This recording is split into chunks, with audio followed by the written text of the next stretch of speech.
Crime branch unit 9 को एक information मिली थी कि एक हस्बैंड वाइफ हैं जो नशा करते हैं और नशा के लिए उन्होंने अपने 2 बच्चों को बेचा है, जिसमें से एक अभी 2 साल का है और एक नवजात शिशु है जो करीब 2 महीने की है। जो 2 महीने की बच्ची को इन्होंने बेचा था वो मुंबई में बेचा था। उस आरोपी को हमने आरोपी बनाया, उसको कस्टडी में लिया और जो इन दोनों ने बेचा था इसको भी कस्टडी में लिया। शुरुआत यहाँ से हुई और एक एफआईआर डीएन नगर में रजिस्टर किया गया।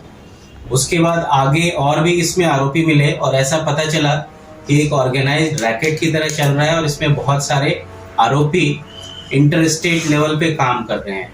तो इसमें टोटल अभी तक 8 आरोपियों की गिरफ्तारी हुई है और इन 8 आरोपियों के साथ करीब 8 ऐसे बच्चे थे जिनको बेचा और खरीदा गया है।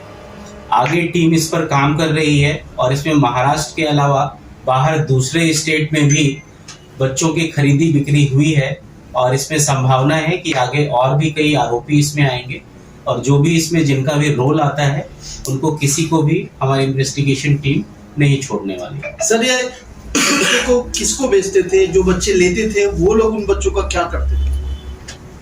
इसमें प्रिलिमिनरी ऐसा पता चल रहा है कि ये किसी कपल को देते थे या फिर इसमें ऐसा भी हुआ है कि किसी को बेचा है और उसने फिर आगे बेचा है।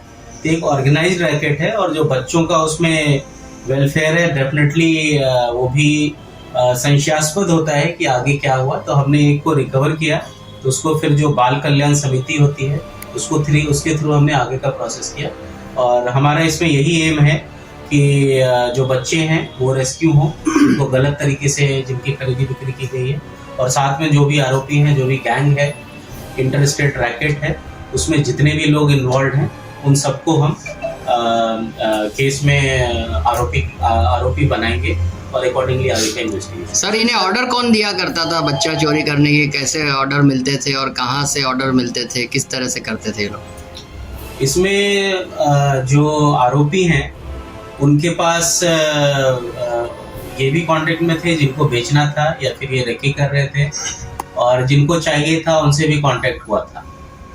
तो ये इलीगल है और इसमें बच्चे की वेलफेयर का ध्यान इनको नहीं है और जो बेच रहे हैं उन्होंने सिर्फ पैसे के लिए जो बच्चों को बेचा है। और जो मिडिल कितने में एक बच्चे का सौदा कितने में होता था? एज बैकग्राउंड फैक्टर देखा जाता था या कम उम्र के बच्चे को ज्यादा पैसे लिए जाते थे?